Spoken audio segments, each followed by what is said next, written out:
Hey, it's Andrew Morgan, host of the Nomcast, the Netflix original movie podcast. Each week, we review the biggest Netflix original movies with special guests from the film industry, the music industry, comedians, and of course, our fellow podcasters. Check us out on the web at nomcastpod.com. Follow us on the socials at nomcastpod, and most importantly, listen and subscribe to us wherever you get podcasts. Hit that beat one time. Hey there, I'm Mr. Black. And I'm Mr. Green. And we're a couple of guys who met in a comic book store. Together we host the Pint O' Comics podcast, where we invite listeners to join us to talk about movies, TV, comics, music, or just whatever. Starting very soon, we'll be joining up with the fine folks at Forgotten Entertainment for a special limited series called On the QT, where we talk Tarantino. Every week for 10 weeks, a guest will join us to chat about every Quentin Tarantino movie, from Reservoir Dogs to Once Upon a Time in Hollywood. So join us starting in May 2021. On the QT is available wherever you download your podcasts and is part of the Forgotten Entertainment family. Ooh, that's a bingo.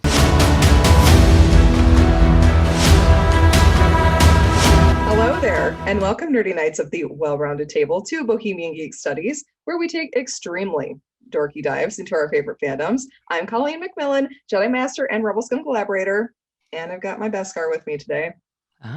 Maybe not a good choice, but we're going to go with it. Hopefully it'll keep the beer cool instead of sizzling hot. All right.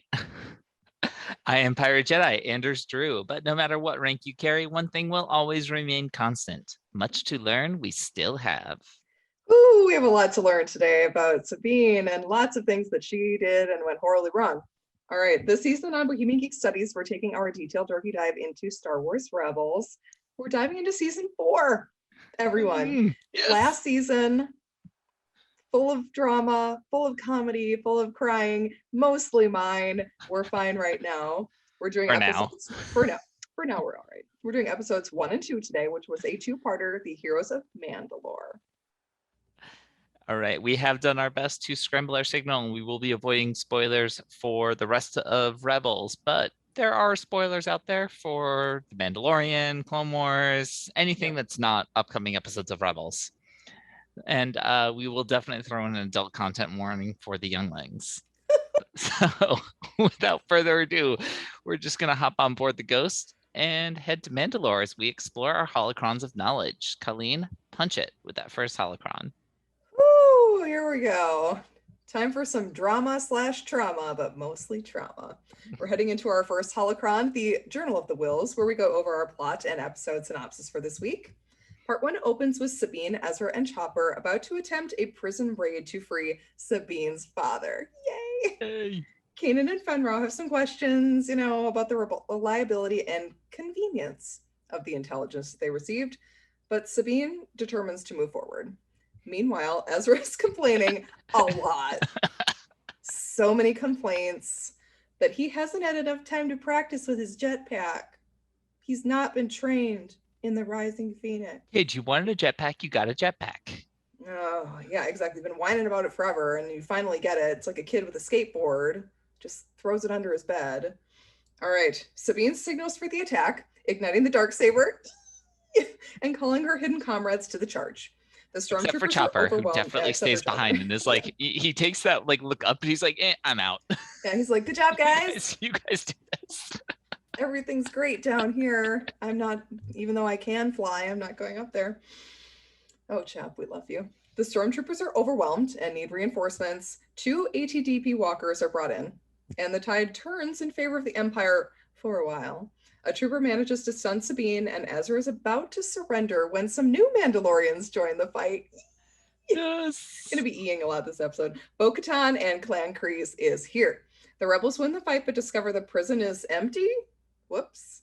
Bo-Katan was sent by Ursa to warn the rebels of the trap, and soon Ursa herself will be arriving to tell them that Sabine's father was rerouted to the capital.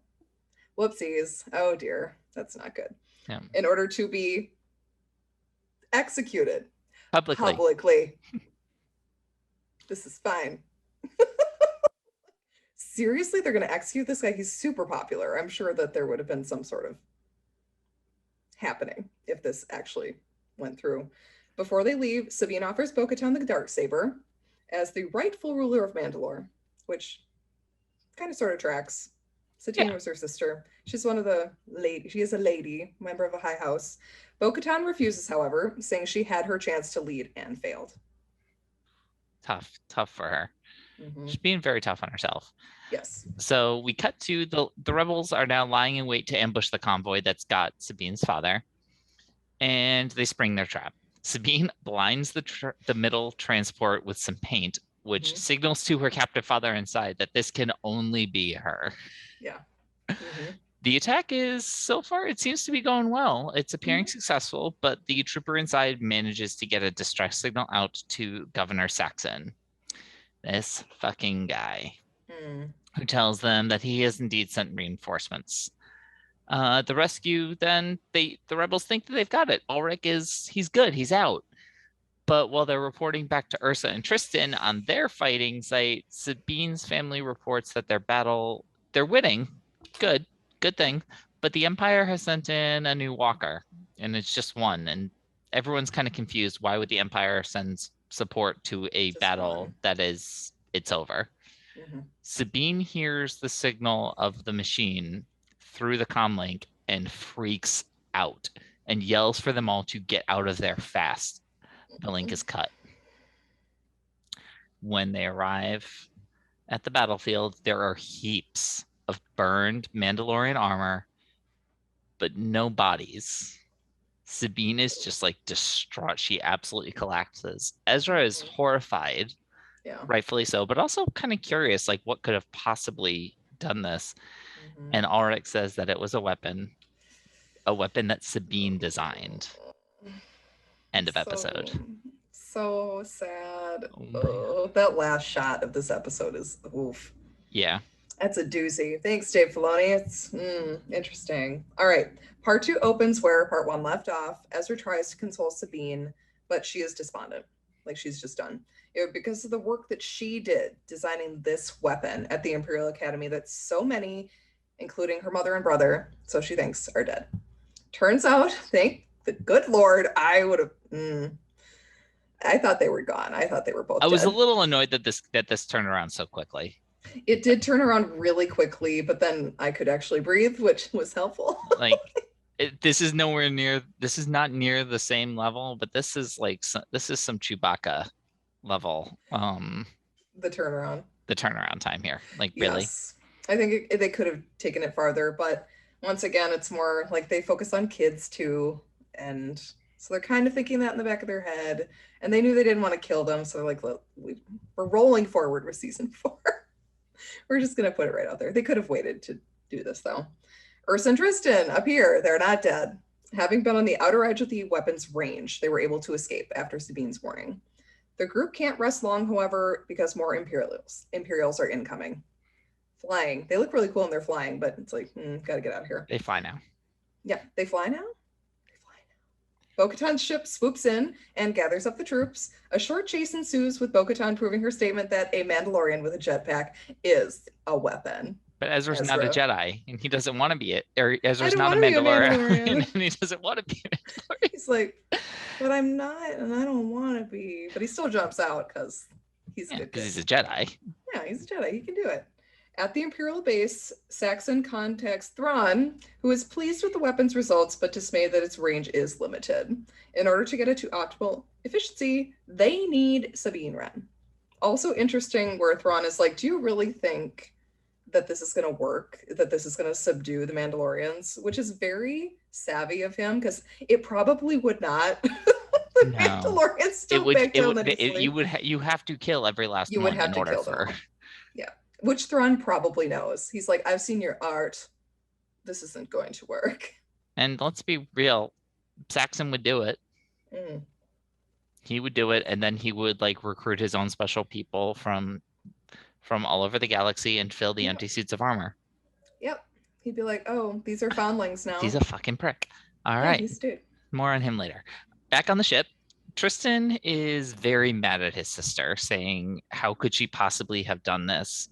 Why didn't she destroy this weapon back when she had a chance? And her reply is actually that she did. I did. Back when she was a cadet, right before she left the academy, she sabotaged her prototype and destroyed the plans for it. Yep. But somehow the Empire must have found a way to kind of reverse engineer it from what remained. Ezra, showing again his general ignorance, which don't blame the guy. He grew up in a He's a low rat. Lethal's not really a backwater planet, but he didn't really have a lot of HoloNet access, and he didn't really go to school. No. So he says, well, the weapon targets Mandalorian armor, the Beskar, so why don't they just get rid of the armor? Mm-hmm. And all the Mandalorians on the ship just give him the stink eye. Yeah, they're like... Sabine has a response that armor has a very long history and cultural significance. Her armor is hundreds of, even thousands of years old. She's reforged it to fit her, but the metal is old. Yeah. And so this is just 500 or something. it is not an option. Their culture is built into that armor. Mm-hmm. So they have to destroy the weapon, and they have to do it properly this time. Yes. After they land at Bo-Katan's camp, Bo-Katan's troops are not exactly happy to see Sabine. Just like Tristan, they are blaming her for all of the losses that they suffered, which they have a point. Yeah. Bo-Katan, though, intervenes before they are able to lynch mob her, saying that while Sabine designed the weapon, she has shown a determination to get rid of it. Mm-hmm. And as its designer, she is actually their best chance at doing so. Yes. So the plan gets hatched to board Saxon's Star Destroyer and get rid of both the prototype that they have and the plans. Yep. Fen Rao and Bo-Katan are having kind of a quiet conversation in the corner and admiring Sabine for her brilliance, her determination, and her leadership potential as she's leading these briefings. Yes. Great. Amazing. Fen Rao and Bo-Katan. More screen time, please. All right. Next we have The Attack is On. Yay. With Sabine and Bo-Katan, along with an unfortunate Mandalorian stormtrooper, are captured and tortured by Saxon into improving the weapon's range while Chopper gets into the ship's databanks and erases the designs. Good job, Chop. Sabine gives in, making modifications to the Duchess. Terrible teenage decision here. Named after the pacifist. Yeah, not great. Which she named after Bo-Katan's sister, Satine. No. Bad. Don't. Stop. She does beg the power mad Saxon not to use it. Don't use the weapon. He doesn't listen, so he triggers it himself. He's soon on his knees. As in truth, Sabine modified it not to have a longer range, but to target Imperial armor instead of Beskar. Whoopsies. Sabine seems on the verge of cranking up the juice to wipe them out. Like she's ready. She's ready to go. But Bo-Katan talks her down. She's like, no, this is not what we're here for. Not what we do. The group manages to escape, fully destroying the Duchess and completing the data wipe. Thank God.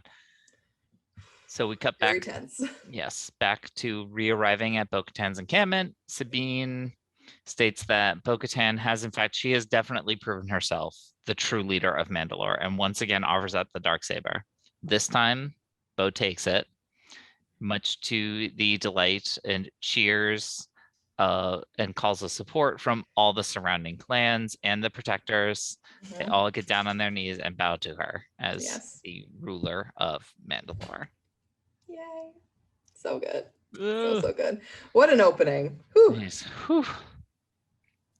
All right, with that, Colleen, let's head right into our second holocron, The Will of the Force. This is where we explore the theme or themes from these episodes. Colleen, you want to start us with the episodes? Yes. So our episode themes, pretty much feeding into both of the episodes today, is coming to terms with your past. And boy, does Sabine ever. She's been running from this moment for so long. So long. Even before the beginning of the series. We saw during Trials of the Darksaber how much her past tormented her. While she faced down her family, now she's facing down all of Mandalorian history and culture to prove herself worthy of forgiveness. And she is, but it's like, it's going to take a lot for Mandalore to forgive her. She has the opportunity to become all that the Empire is, but thankfully her emotional ties with her friends and family kind of keep her from crossing that bridge. She actually is an emotional, empathic person that is not going to use this as a weapon to kill everyone when she realizes that's what's going to happen. All at the same time, Bo-Katan is facing her past failure as Mandalore's ruler and becoming willing to find herself worthy of the Darksaber when Sabine offers it to her a second time. So good. So good. Yes. Here for it. Girls helping out girls. Get it. Hashtag girl boss. And Anders, then how about the series theme? yeah, we're heading into our series theme, getting a little bit away from our family you choose. I think that is kind of well covered in this episode, but really this one is also about the leaders you choose. These episodes are really about the Darksaber and who has the right to wield it and who has the right to rule. Whether a leader can inspire their people.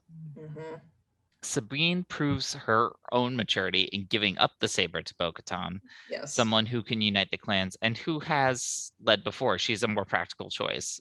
Yeah. Bo-Katan doesn't think she's right for the role, yet she accepts the responsibility because obviously you can't be a leader. You can't be a successful leader if you want it. You have to be a reluctant. You have to be a reluctant hero. Damn it. She accepts that responsibility and she gets cheered on by the various clans. And then we also get into a major Star Wars theme, hope versus fear. Star Wars has always been about good versus evil, embodied by the concepts of hope and fear. Palpatine rules the Empire through fear, just as Tiber Saxon chooses and tries to do in these episodes. The Rebellion and Bo-Katan embody hope for the galaxy and for Mandalore. Yes, I love that theme. I always love the theme of hope. And the villains always think it's stupid, which is like, that's why you're going to lose, because you think hope is stupid. Yes. Love is not weakness, love is strength. Exactly. Haha, take that, Palpatine. Didn't see Take love that coming, down the did reactor you? core again. Yay, love conquers everything, even Palpatine. A couple of times. All right. Next, moving into our third holocron, though, this is where we explore the galaxy's populace, where we take a look at the characters and relationships featured in these episodes. And I mean, these are Sabine's episodes. Yeah. It's all about Sabine. It's all about Sabine. So is it just me, or when she is up in that control room with Bo-Katan and Saxon, her like undersuit, I mean, it's dark, always has been, but it seemed like it's even darker than usual. Like the lighting on that, to me, it seemed like it was much darker, kind of like trying to allude to Luke in Return of the Jedi, because this is where she has her kind of like dark side moment. Yep. Yes. Yeah. Very much so. She defeats it though. Good job. She does, just like Luke does. And we get Sabine's theme again, her music. Oh, God, it's so sad. It's so sad, but it fits so well with her character in these episodes, how she's dealing with her guilt internally and trying to get everyone else to see how far she's come. Yes. Which again, just kind of like reflects back. She's really trying to prove to herself how far she's come. Yes. We also get, it's not really front and center in these episodes, but we do get a lot of great small moments with Sabine and Ezra. I mean, Ezra has that hilarious moment with Ulrich. He's like, I'm not So with funny. her. It's not like that. But no, awkward oh my teenage God. stuff. But the bond between these two, even if they don't get a lot of screen time to show it, when it's on there, it's starting to really, really shine. Ezra trusts Sabine so much to lead their mission. Yep. They share some incredible, like, just back and forth looks. The episode closes on them kind of having like a little side-eye grin with each other, and it's incredible what they're able to convey without words. But when they have words, their banter is just top-notch always. Yeah, it's fantastic. Those two together are unstoppable. They're so good. It's so funny. Sabine getting on him about being able to handle the jetpack is just great. I love it. So good. And then obviously we also highlight her relationship with her father. It's much less fraught than the relationship with her mother, probably because her father's more of like a celebrity rather than like a leader. Yeah. Kind of. He's much more lighthearted, especially for a Mandalorian. And he is a famous artist. He also knows not to fuck with Ursa Wren, but yes, definitely. Yeah. It's like, no, your mother is very creative in defeating her enemies. I'm like, yeah, can see your boner from here. Yeah. Jesus Christ. Ugh, love it. That Beskar in your pocket, or you just he and Sabine, they get along really well. Although he is troubled by her invention, he still has faith in her. He hasn't lost hope. No, he's like, you're still my daughter. Like, Yeah. I'll still stick by you, which is amazing. I love it. Next, we are going to go into Elric a little bit. He's so great. I wish we got more of Sabine's dad, like just forever. Just make an Ursa and freaking Elric series would be great. I love this quote from Ezra. He says, and here I thought we were rescuing another warrior. And Sabine's like, fuck you. My dad fights with his art. Like, yes, so good. You can tell how much Sabine like admires her father, knowing that you don't have to be a deadly warrior to fight back against like injustice. It's great. He's warm and nurturing, so different from his wife. It's like we just love him instantly. He's so great. Ezra. Yeah, we can talk more about him later. Ulrich didn't really consider himself to be the artistic parent, though, which is pretty funny considering that he's the artist. Yes. But he does recognize the evolution of Sabine's personal artistic aesthetic, complimenting her improved use of line and color, but also acknowledging the influence of the pre-exile masters. And Sabine's like, yeah, but Tonjin was like a reference, but Obviously mine's they different. were influences, but I made it my own. Yeah, it's my, come on, Dad, jeez. Finally, someone, though, who can talk to Sabine about her art, unlike Ezra. It's like, I always liked your art. Yeah, but you didn't know what you were liking about it. You don't know why. Yeah, you don't know why it's good. Freaking flashback to Lando time. And then this is really fun. I really like this actor. His voice actor is Hiroyuki Tagawa. So great. He voices Balco in the Star Wars Vision short, The Village Bride. This guy is a veritable, like, that guy in movies, TV. He's an avid voice actor. You might recognize him from the original Mortal Kombat movie. Yes, 2001's Planet of the Apes, or Anders' personal favorite, 1996's The Phantom. Ooh. Yes, comic book movies in the mid-90s were fucking awesome. Go Billy Zane. Woo! Catherine Zeta-Jones. Yeah, those are some good movies. I liked that movie. More recently, he's been a regular on Amazon's The Man in the High Castle and Netflix's Lost in Space. Both of which also fantastic. Yes, both of them are amazing. Well, Lost in Space is good. I won't call it fantastic. Good. Man in the High Castle, though, is really good. Yes, that is one of the better series that they've ever done. Mm-hmm. Next up, we have Tiber Saxon. What an asshole. You guys thought Gar Saxon was bad? He's Gar Saxon's brother, and he took over after Ursa Wren killed Gar back in season 3. Still a good choice on her part. Yes. Guys, this guy fucking sucks. He is willing to just wipe out his own people, torture them to death, using a weapon that uses their cultural heritage against them. Not really against him, though, because he has now officially abandoned his Beskar, if he ever really had it, and is wearing full-on Imperial stuff. He thinks that unquestioning loyalty will stop the Empire from using the weapon against them, which is just dumb. I can't believe he actually thinks that. Like, no. Especially because he's the one who's willing to use it against them. Yeah, exactly. They're using you to use it against your people. Yeah. They won't have to. He is voiced by Tobias Menzies, another alum from Rome. I still have to finish season 2 of Rome. I never actually finished it. I got like 2 or 3 episodes in. Menzies is a mainstay in British dramas. He appears on Game of Thrones, hilariously, Outlander, The Crown. He's also in at least one Underworld movie, I think. He's in so many movies. He pops up all over the pops damn up place. Everywhere. But he's good. He is. All right, next we got my main girl, Bo-Katan Kryze. I love her so much. This is Duchess Satine Kryze's sister. Bo was a member of Death Watch and the leader of the Night Owls, which was an elite group within Death Watch. She's basically Pre Vizsla's right-hand person. She's a fearsome warrior, but she was often a villain in the Clone Wars in the beginning until Maul took over Mandalore and killed both Pre Vizsla and her sister. She joined forces with the Republic to push Maul out of power, which they did successfully with Ahsoka's help. Unfortunately, the end of the Clone Wars meant the rise of the Empire. The Empire ruled Mandalore after the Clone Wars ended, but we're not really sure how or when Bo-Katan was deposed and the Saxons were put in power. We just know that that's what happened. She was put in place as regent after Maul was captured by Ahsoka Tano, being the logical next in line to rule because her sister was Satine. but she wouldn't follow Imperial orders and was overthrown. Whoopsies. It's cool to see her so reluctant to take the Darksaber, just because so many Mandalorians are like, I want it.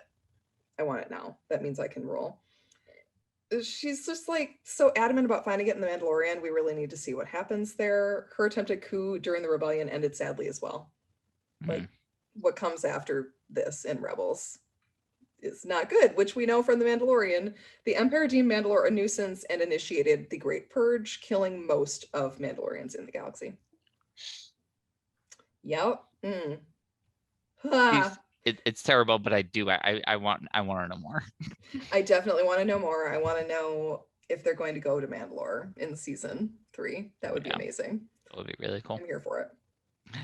And moving it now into our 4th holocron, Binding the Galaxy Together. This is where we go over the homages, Easter eggs, connections, callbacks throughout today's episode. Not quite as many like direct Easter eggs in these episodes, but there's a lot of callbacks, a lot of outside connections, and this plot line really concludes Sabine's major arc throughout the entire Rebel series, starting all the way back to when she's talking in season 1 about leaving the Imperial Academy because she asked too many questions, and building up to all the family Mandalore stuff that we saw in season 3, and now finally culminating here where she's kind of like completed her mission to reconcile herself with her Mandalorian past and her family. Yes, so good. That's fine. Okay, next we have Ezra Jetpack. Calling back to the season 3 finale when Ezra bemoaned his lack of a jetpack. Now he was the one, he's lamenting it a little bit. He's like, I don't have any practice. There's just no pleasing some people. Like, he gets what he wants, and yet he whines about it. Yes. Come on, Ezra. Teenage boy, it happens. We were all like that. We were all jerks when we were teenagers. If you think you weren't, you don't really know what you went. Ask your parents. Next up, we have Clan Kryze. We already just kind of covered this when we talked about Bo-Katan, but we also have, she's just such now a central pivotal figure, just kind of highlighting she connects back to the Clone Wars, and also everything that happens here with the Darksaber has major implications for Mandalorian at the end of season 2 and into season 3, hopefully. Yeah, pretty sure this entirety of season 3 is going to be about the struggle for who actually gets to rule Mandalore. And the Darksaber and Din Djarin being like, I don't want it. Which I'm also ready for. They really could. They absolutely could pull off. I mean, they're all kind of like former Death Watch people. So if he's like, I don't want it, they could just stab him in the back and say, for the watch. Oh my God. They could. I don't think Bo-Katan would do that. I think her followers sure might. Yeah, maybe. That's the only way to get it from him. Ben Rao might. Oh yeah, Ben Rao is totally ready to stab a bitch for Bo-Katan. He will kill you. It's fine. Oh my gosh, yes. Okay, moving on. The quote, fear will compel them to join the Empire. Will it though? This is a connection to quote, fear will keep the local systems in line. Fear of this battle station. It's from Tarkin in A New Hope. Great callback. Both very like slim, vulture-y looking dudes making these comments. Love it. Yes. Next up, we have Beskar. This is the unbeatable armor made by Mandalorians. The armor can withstand lightsaber strikes and a lot of blaster bolts. And it gets passed down in families. It is in there for generations. It gets obviously center stage in the Mandalorian TV show, which highlights the reverence the remaining Mandalorians have for the metal. I believe is it mined from one of Mandalore's moons? Yes, is the main source. There's a couple places you can find it, but not anymore. I mean, yeah, it's basically gone. And that's where we actually get the name for it in Rebels. They just say Mandalorian armor. They don't say Beskar, of course. Right. Next, we have the Duchess. Oh my God. I remember when I first watched this episode, I was like, you did not seriously just call it the Duchess in front of Bo-Katan, Kryze. Oh, Satine, we have tears. Always so many tears for Duchess Satine. Are those Obi-Wan's tears? Like raining over from Tatooine? It's like, seriously terrible choice, Sabine, even for a teenage idiot. Real bad. Next up, a couple of callbacks that I'm choosing to believe are there absolutely deliberately. So the way the weapon works to me definitely looks like it's been inspired by another work of George Lucas. That would be Raiders of the Lost Ark at the end. The Ark absolutely destroys all the Nazis. Yay! And similarly, we get the tank chase when they're trying to free Ulrich. To me, it really seems to be some reference to the tank chase, including the tank going over the cliff in the end from The Last Crusade. Yes, I love it. There Get was more no Indiana Jones there was things. no waterfall, so we couldn't throw a Temple of Doom in there. So Dang it, it's all right. We can get by, or I snow. suppose. Yeah, no snow. Nothing Temple of Doomy really in this one. No, and it Oh wouldn't my make gosh. sense for Ezra to be like, "We're crashing."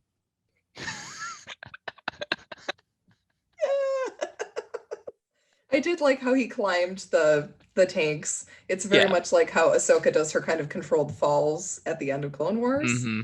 Except he's trying to go up, she's trying just to get down to the ground. Yeah. All right, last but not least, we have the clans who pledge their allegiance to Bo-Katan are clans of Vizsla, Kryze, Rook, and Alder. But then Fenrir, of course, pledges the protectors to her, of course, which would be a clear signal to the rest of Mandalore that she is the rightful ruler, because the protectors are the bodyguards of the ruler of Mandalore. A fun note, houses Vizsla and Kryze are usually opponents. Like, this is Stark and Lannister stuff. They are finally joined here by Bo-Katan. Super cool. Get it, girl. Hashtag girl boss. All right. Well, before we move into our next Holocron, I'd like to take a quick break to hear from our affiliate partner, Fiverr. Do you need a freelancer to help you with your website, designer? Maybe you need someone to help you write expert articles and blogs, or maybe you need a presentation designer to help you with a big work project. Look no further than the #1 freelance marketplace, Fiverr. You can find designers, programmers, and more within seconds, some for as low as just $5 a gig. Fiverr is the ideal tool to help you with pressing projects. Just post your gig or search for freelancers and you're off. Don't deal with the hassle of finding freelancers by yourself. Let Fiverr help you. See the link in our show notes to get started. Note, Bohemian Geek Studies is an affiliate partner of Fiverr. We may receive commissions on purchases and services you buy after you click the link. These commissions help support the growth of BGS, and we appreciate your continued support. All right, everybody, we're moving into our next Holocron, the 5th Holocron, Newbie from Naboo. This is Flo's here. Yay! She's wearing the perfect shirt today, guys. If you're watching on YouTube, she has got her Mando shirt on and looks fantastic. Thank you. So this is Flo's first time seeing season 4 opener. Amazing. I believe we're on season 4 with you, Flo. She's got a lot. So with all of this excitement, we have tasked Flo with watching the episodes, giving us her questions and her takes. So without further ado, let's see what our ambassador for Naboo thought about our season 4 opener. Okay, so first I have to preface this with the fact that I watched these at school today. Do any of your parents listen to these? My kids were at PE in Spanish, so they were not in the room. Although I do have like a really big Star Wars fan in my class this year who's like pretty into Rebels. So he would have been like, yeah, let's watch together. Good kid, so good parents. My notes are on a different notebook and there's not as many. I know, but I still did double color code them. So we're fine. Okay. Everything's fine. Everything's Don't worry. okay. I was concerned. It's just like I couldn't write as much because I was also eating my lunch at the same time. So it was like lunch, notes, Rebels. There was just a lot going on. Yes. Okay. Teachers, they do it all. I know. Honestly, I'm exhausted, but we can talk about that another time. We can have like a teacher podcast. So tired. I really am tired. There's a lot going on. Anyways, you know who else is probably tired? The Mandalorians. They are going through a shit ton of shit. Yeah. So we kick things off with Heroes of Mandalore Part 1. 2-part season opener. Rebels loves to do that. They love the 2-parters. That's their jam. Yeah. Which they do it well. They really do. Honestly, it's impressive. Okay. So we open it up to Ezra and Sabine, who I'm not gonna lie, I was not expecting to see. Because we left Sabine and she was like, I'm going back to my family, which obviously she did. I just didn't realize she'd be going like back with Ezra and with the whole crew. So that was so awesome. So there's this big thread throughout both episodes that Ezra like cannot operate a jetpack to save his life. Has not been trained in the Rising Phoenix. It is hilarious. He's just like flopping everywhere. It was very, very funny. And then Sabine's like, aren't you a Jedi? Like, just figure it out. And he's like, okay, I don't know. I would like to take this opportunity to point out, though, that we all called it like stupid when Jar Jar was failing everywhere and still managed to come out on top in a battle. And yet Ezra does Thank it, you. and Ezra does it, and we're all like, "Oh, this is funny!" Hee hee hee. Very good point. I mean, it is funny. Very good point. It is. As It was a funny when Jar Jar did it. apologist, I like Jar second Jar. that. He's all right. He's great. Ezra's just such a smart ass that this is funny. Like, This is true. he's supposed to be so good. Yeah, I think to me it's like extra funny because it's obvious that he's trying to impress Sabine in so many ways. And so he's just like flopping around like a dead fish in the sky. It's pretty good. We see Sabine wielding the Darksaber. And to be honest, I had completely forgotten about the Darksaber. Like, That's fair. It just pops in when it's needed. Yeah. absolutely. Well, because last time we saw Sabine, I don't think she was wielding it, right? Probably not. Yeah, I don't think so. Because she was just like blasting. Yeah, might she have was used it, blasting. but she did a lot of blasting. She was blasting on that interdictor. Yeah. Yeah, so I like completely forgot that she had it. And it was great. It was so dramatic the way she just like had it and like whipped it out. Ugh, it was just lovely. Mhm. And then we see Bo-Katan.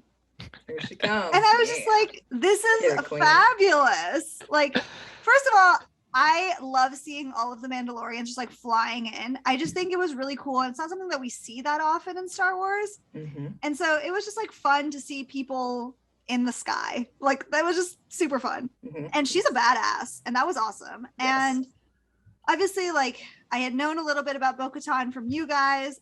Oh, Mhm. also, I didn't realize that her first name was Bo-Katan. Like, Bo-Katan Kryze. Bo-Katan Kryze. so thank you, captions, for that. With a hyphen. The hyphen. I love it. I Mhm. love it. As somebody who almost had a hyphenated name, I'm happy I didn't get a hyphenated name. So she comes and Sabine tries to Wait, are hand you her- Flo-Katan now? I am Flo-Katan, yeah. Thank you. It's perfect. Thank It is you. wonderful. Thank I'm you. here. I'm here for that. You're so smart. Ravenclawed. So Sabine tries to hand Bo-Katan the Darksaber, and Bo-Katan is like, I had my chance. I like let my people down. I couldn't do it. And obviously, like, I knew a little bit of backstory from you guys, just in terms of like Duchess Satine and stuff. Mhm. Yeah. So I knew that like she had it and then lost it, right? Maul took it. Is that what happened? She had control of Mandalore. But she didn't have the Darksaber. Yeah, she got the, because Maul had it, and he got it from Pre Vizsla. So then Right. he still had it. It kind of got lost when Okay. Maul was deposed. So Bo was The first leading time. without it. Yeah, She the was first leading time. without it. Okay. Yeah. Got it. Okay, that makes more sense. So, okay, so then the episode goes on. We find out they're trying to save. This episode went by really fast for me. Yeah. And It I don't know does. because if I was It- eating It or absolutely like does. whatever. It's But it really was like there was zippy. just a lot being thrown at me. And so all of a sudden they're trying to save Sabine's dad, who's in the clutches of the Empire. And we find out he is not where they thought he was. They're moving him for public termination. And I was just like, this is Ned Stark shit. Like, Yeah. he's going to go ahead and get beheaded in front of his kid. Yeah. And it's going to be really, really bad. Yeah. That would have been terrible. I would have hated Yeah. that. Okay. Then, sorry. Then Kanan and Hera have a call. Yeah. Yeah, they do. Kanan calls home, and it is the cutest thing I've ever seen in all of Star Wars. It's really cute. Kanan being like, an asset, is that what we are? It's just like, kill me, Kanan. And she's I'm like, dead. We're on a So, work like, call. She's like, they're monitoring this, bitch. Calm down. Mhm. Okay, so I'm still confused. Are they together? Because this talk made it seem like Kanan's like, we're definitely together, and Hera's like, shut up. They're together, but they're not like out officially with anyone. Harris got some commitment issues, I think. Okay, Mhm. that's kind of what it seemed like. Yeah, like if Kanan had his way, like they would be in the same cabin or whatnot, but Harris still got a lot of focus on the mission. Yeah. Mhm. And she's like duty bound to let that be her primary focus. Yeah, she can't split her attention like Kanan apparently can. I mean, Kanan is can like, split his attention with me whenever he wants. right? Come on, Hera, what the hell? I don't know mean, what she's thinking, they're like- honestly. Yeah, they're together, but she still is like, I don't want to tell people though, even though fucking everyone knows. Like, come And, like, it's on. pretty obvious. I mean, they call each other love. Like, they're gonna notice. Anyways, Yeah. I just thought that was like the flirtiest, cutest call I've ever seen in my whole life. It was just, I was just dead. Don't you want to Who be my doesn't love a cute girl? call? Oh my god, it was so good. Okay, so Gar Saxon comes in, right, with the stormtroopers. Tiber Saxon. Tiber His bro. Saxon. Oh, shut up! Oh Remember yeah, Gar- Gar Gar got Saxon shot. totally got He's murdered. dead. Yeah. Shut the fuck up! Ursa I didn't took that even bitch realize out. it. This is his skinny, more evil brother. Okay, I was like, did he go on like an Atkins diet? But no, it was a different guy. Oh my god. See, this is why I do this pod with you guys. They both just look like blonde fascists. It's fine. You do. That's what they are. Anyways, he looks like an asparagus. Mhm. So then the stormtroopers are like, put your weapon down or whatever. And Kanan's like, I've got a better idea. He was such a badass this entire time. Like, Mhm. it was wild. Then they go and free Sabine's dad, right? So they end up getting to him. Mhm. And Ezra is the most awkward little cookie I've ever seen in my whole life. So the dad is like, are you with Sabine? And Ezra's like, yeah, I'm with her. But I'm not with her. Not with her. But Oh, like, no. I'm with her. Like, we're friends. Everything's fine. That was so funny and just like so cute. And I just loved it. Loved it. Then I honestly can't remember where this episode ended and where the second one began, but Sabine's dad, like, absolutely shitting on Sabine's art was so funny Yes. and so relatable because, like, my parents always shit on whatever I do. They're just like, oh, an A-. Why is it not an A? Yeah. Ew. Gross, right? So I was just like, this is very relatable content. I'm so sorry, Sabine. Mhm. And it was hilarious. It was very like highbrow, Artsy like shit. shit talking. Like, it was fun to see Sabine like standing on her own 2 feet and sounding like super smart while doing it. Again, I think now at this point we're in part 2. Ezra is getting slightly better with the jetpack, at least at the beginning of the episode. Like, he was flying straight with everybody. So I was like, oh, look, he's got it. Later in the episode, he does not got it. But No. at the beginning of this episode, he got Trying it. real hard. Okay, so there was a part in this episode. They're like fighting, right? They're trying to. Okay, wait, hold on. We need to talk about something before that. I didn't even talk about people being pulverized. Okay. No disintegration. Yeah.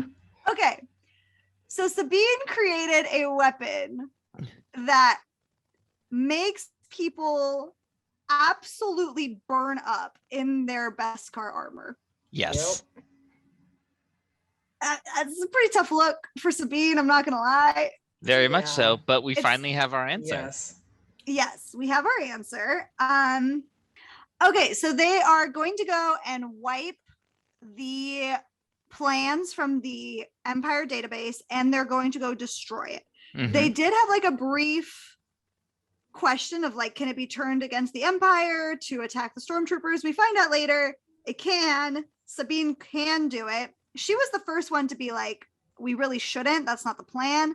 But in the heat of the moment, Sabine does. Anyways, we get to that later. Just before that, Fenrau and Bo-Katan, they Kiss. should have. Another one of my ships. Welcome They aboard. Definitely should have kissed. Okay, Yes. so Fenrau like pulls Bo-Katan aside and is like, you seem to be really impressed with Sabine, blah, blah, blah. And like, I swear to God, I thought they were going to fuck in that corner. Yeah.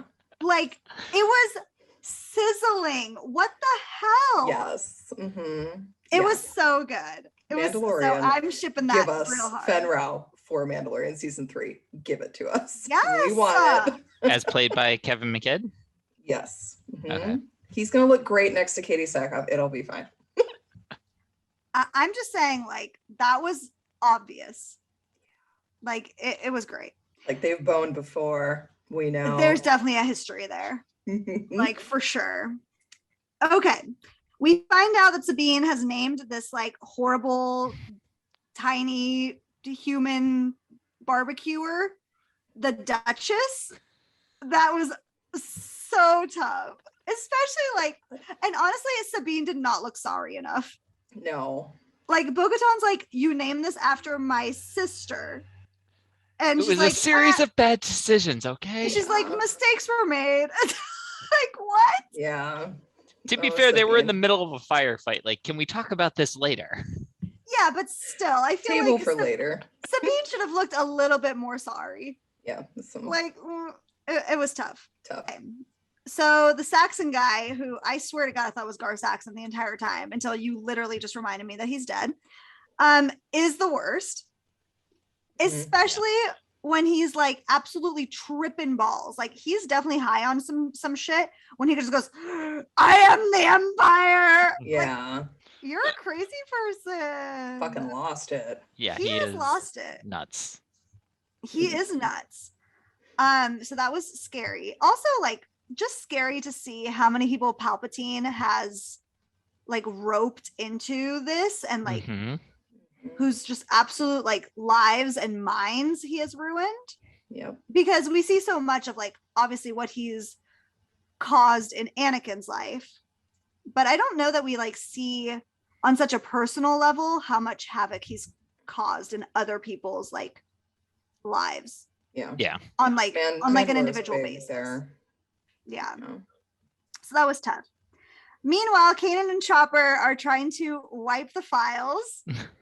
And Kanan again is just like sassing stormtroopers right and left. They're like, Yes. don't move or whatever. And he's like, oh, I'm moving. I'm moving. And it was just like, you're so hot, Kanan. Ugh, stop. Then I wrote, okay, never mind. Ezra is still very bad with a jetpack because he like fell into a bunch of boxes or whatever. It's great. So good. So good. Okay. So throughout these 2 episodes, we do see Tristan. We don't see as much of Tristan as I wish we were seeing, and he does have his helmet on for quite a bit of it, which is pretty unfortunate. But at some point, Tristan and Ezra come together, and So funny. Tristan and Ezra just like, you can tell they're both Teenage uncomfortable with boys. Yeah, well, they're definitely both teenage boys, but they're also like very uncomfortable with each other because I think Tristan is like, that's my sister, bitch. Don't look at her. And Mhm. Ezra's like, yeah, but But she's hot though, bro. that's right. It felt very like, I don't have a brother. I have a sister, but it feels very like some sort of cliche of like when the boyfriend comes home for dinner for the first time and the brother like has to kind of Yeah. like puff out his chest and be like, hey, if you Oh, hurt yeah. my sister, I'm gonna break your face or whatever, you know, stupid shit. My brother That does I- that shit. Oh I'm yeah. a solid 5 or 6 years younger than my 4.5 to 5 years younger than my sister. So that I was feel like you never could still something. take people. Yeah, but not. I mean, now sure, but Sure. So, anyways, that's how I feel about Tristan. It was just cute. I really liked all the interpersonal stuff between the characters while in this Mhm. huge, very important battle. I just thought Mhm. it was really nice and fun and special. As Sabine was quote unquote fixing the Duchess, Mhm. I was like, no, she's only tampering with it. Like, there's no way she's fixing this. That would just be really stupid. And then obviously she has. So that was pretty straightforward. Mhm. Which was nice. I just kind of wish that I had been like left hanging a little bit longer. Like, did Mhm. she, didn't she? It was pretty like immediate Yeah. payoff. But she's so badass. Like, A lot of my notes are just like Sabine is so badass. I just like love her. Her hair looks so good in this one. Yes, she looks great. The ombre is just like stunning. I just love it. Then we get a lot of so Bo-Katan and Sabine are talking, and there's a lot of like, so Sabine wants to kill the Saxon guy. She wants to kill them all. Yeah. She's going like full Daenerys Mad Queen on us. Yeah. And Bo-Katan is like, this is not the way. And I'm just like, oh, this is the way. This is not the way. Not the way.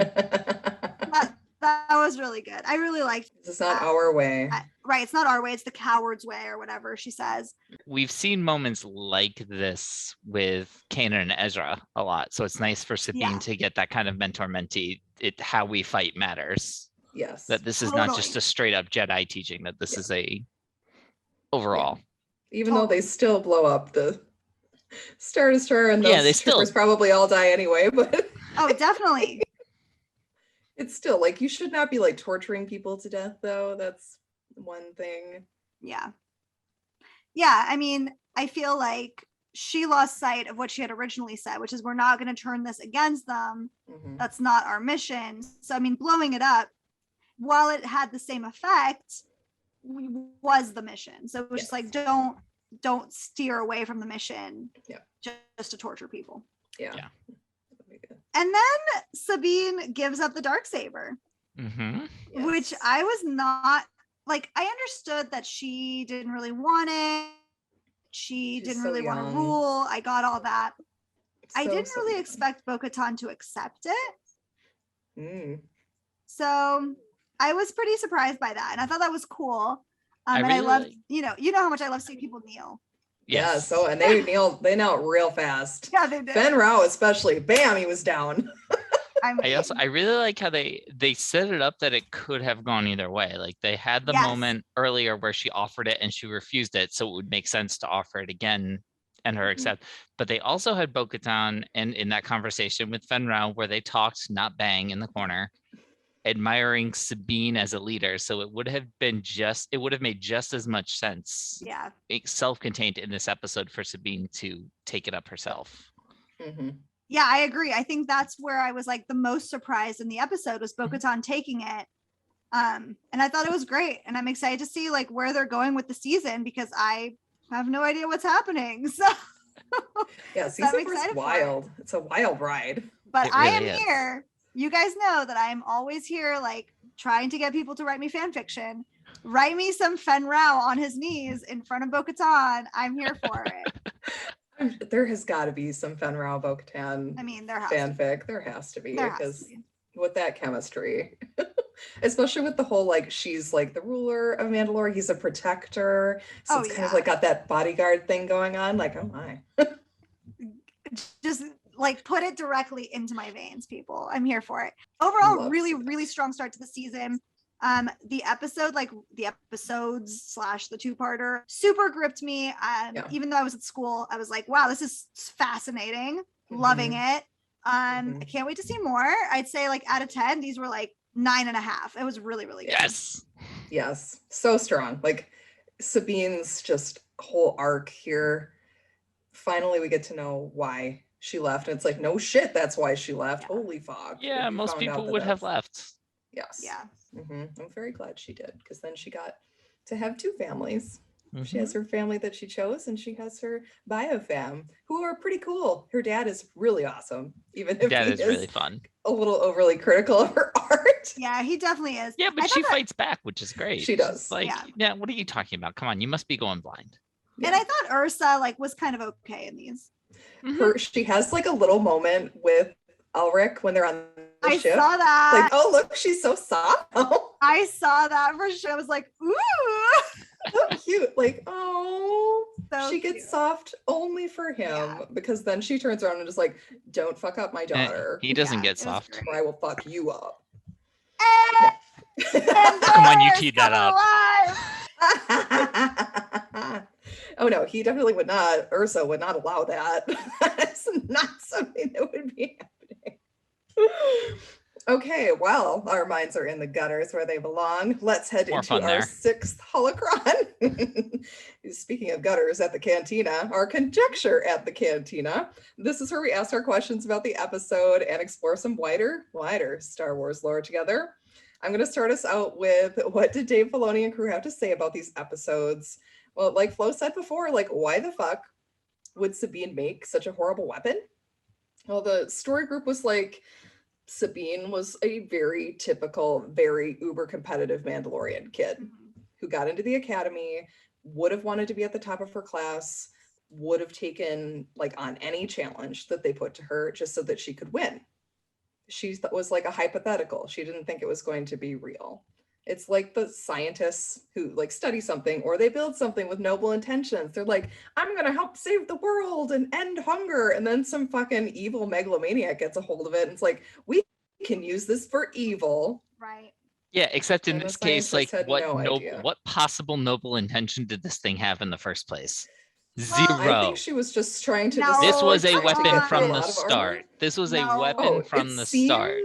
like No, it I would can be, but empathize maybe, with her a little bit. I empathize with her a Yes. little bit on like it's a problem to solve. Like yes. it's like that And that unsolved. was her, like as a teen. Like she's what, 13 Yeah. or 14 when she's in the academy? And she was trying to be like Kids don't a think about loyal that shit. Imperial cadet, sure, but Yeah. she knew from the beginning that this is a weapon. It was going to be something, unless There they is no posed the noble there is no question- noble intention behind this. No. Excuse me, you can make a very efficient Beskar microwave. Okay. But I wonder, like, what question they posed her. Did they say, like, create some sort of energy that can defeat armor? And she just started with Beskar because that's what she knew? Like, I kind of want to know. what- I assumed that they were like, I assumed that they've like posed it as like a how would you defeat Beskar? Mandalorians? Yeah. And Sabine's like, that's an interesting query. Let me figure that out. Yeah, that was my Please. assumption, that she like knew it was going to be used against her Mhm. people. And then she's like, oh, but she didn't really think they'd use it. It's all very strange, but that's I the will teenage absolute- mindset. Yeah, too. that's the teenage mind. Like I'm not taking issue with that. I'm just taking issue with the with Filoni and them saying comparing it to someone who has noble intentions. Like, Right. oh, we're going that to was make- I added that part. Oh, that was you? Okay. They put then her I as, take like, issue the with you, head of the Colleen. cast. Usually it's Flo, Hey. but today it's you. Hey, I'm just saying it's a trope. It's like those every single like evil contraption started out, like the freaking hydrogen bomb started out as something else. Like I think it's more like Jurassic Park. Like, what could go wrong? Yeah, what could possibly go wrong here? Let's see. I don't know, because I haven't finished Jurassic Park yet. What? You're breaking my heart. This is like Whoa, Daniel not what? watching Jaws. This is Sorry. horrible. Are you I also have not serious? seen Jaws. Yeah. Oh my god. Sorry, I Slowly. will remedy this soon. I'm slowly dying on the inside. It's fine. Just watch Jurassic Park. It's okay. Flo, I have a question for you. After Okay. watching these episodes and knowing like what happens to Bo-Katan here and knowing what happens to her in The Mandalorian, Mhm. what do you want to see for her character in the next season of that show? Like, what do you want from Bo-Katan in The Mandalorian? Just from what you've seen here, Okay. because she seems very uber like, I want to be the ruler now in Mandalorian, Yeah. whereas here she's very reluctant. Okay, so just to be clear though, Mandalorian happens After. after this, right? Yep. Long like after. 10 years. 10 Okay, years right, after. right. Okay. I mean, like I want to see her rule, but I also like, I don't Yeah, know. it's I want to see her fucked in. That's what I really want to see. She can't. Well, she could. Maybe she's just. She Holly. does whatever she wants, Colleen. If she's got Fen Rao just hanging out in the background, she's like, and now here's Jen. He's into Well- it. He's gonna be our third. And Fen Rao's like, all right. Yeah, exactly. Why do you think I'm reading all these reverse harem romances? She doesn't have to pick. She can have them all. It's great. Get after it, Bo-Katan. I'd like to see her kind of like restore the Mandalorians, just like as a people, Mhm. because we know there's not a lot left. And I would just like her to like help find Mandalorians who are dispersed throughout, bring them back together, maybe like get rid of and I don't know if like the clan structure stays throughout, Right. but maybe like just getting rid of clans overall and just like uniting Mandalore. So That'd be so cool. Because she Yeah. like unites these 4 plus the Yes. Protector's disparate clans here. Like, that's pretty good. Like, I really want to see her succeed. Yeah. No, I do too. I like her a lot. Third time's the charm. I On that know. front. I know. Well, the Empire really fucked shit up for her. Yeah. It really did. The Mandalore really didn't stand a chance against the Empire, which is No. very, very sad. All right, so this kind of leads right into one of my questions. I mean, we talked about this when Mandalorian season 2 ended. It's Flo, especially now that you've seen this episode and kind of how it ends. How much of a problem is it really that she doesn't quote unquote win the Darksaber here? Like, Okay, so now you kind of understand what all of our confusion Yeah. was when that happened. So I was thinking about this as the episode ended because the Mandalorian has told us that you have to win it in combat, right? Mhm. And here it's literally just like handed to her by Sabine. Yeah. But she does kind of like when she wins the right to use it, just not like by specifically winning it. Right. Maybe I wonder like if the rules have changed in between.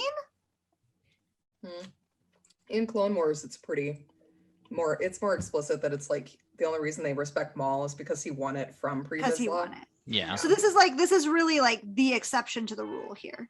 Yes. Well, and Okay. Sabine kind of picked it up. That's why Ursa was like, "You just picked it up. You didn't win it." Like, whatever, Mom. She's like, I I fought have for it. it. God damn it. Yeah, she still fought. Like, fuck, come on. I mean, I do think it's kind of problematic. Like if that's their tradition, then that's their tradition. Like, but also I don't want to see her fight Sabine. No, No. So exactly. I don't know. It was confusing though, for sure. And even as somebody who like doesn't have that much background or like knowledge of the Darksaber, it still felt like this does not go with what I know. Hmm. And so that just felt weird. It was just a disconnect. Yeah, that's why I felt so weird about it in The Mandalorian. I was like, you've had it before. It should be fine. Yeah. But there'll be a reason. They'll come up with a reason for why. Yeah. Sure. Yeah. Okay. Other questions I have. So we see the barren wasteland that is the exterior of Mandalore. Like in Clone Wars, we spent some time inside the dome cities. Those are actually pretty cool. Flo, you should go back and watch all the Mandalorian episodes of Clone Wars. Okay. They are Get the good. whole. I mean, you get the whole background on Duchess Satine and everything with Bo-Katan in the Her past. and Obi-Wan flirting. Oh my I've God. seen some Satine episodes for sure. But She's got really fucked up hair. Like I can't. she and Padme have the same stylist. Yeah, they Um, got some weird like hat shit going on with Yeah. their hair. So, but my question is there any actual hope for Mandalore to kind of regrow? Or is it done? Maybe if all the Mandalorians are gone. They I more or less mean- are. I know.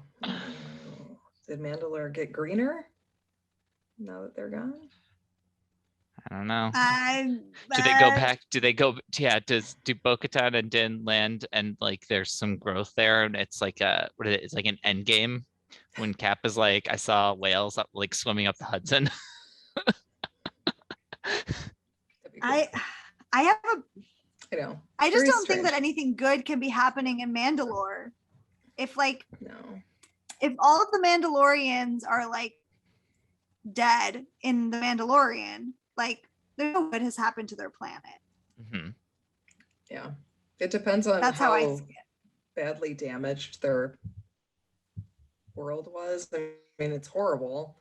But if it's not like, oh, we salted everything, nothing's ever going to grow again, or if it's more like, so there's no war, shit's gonna start growing again.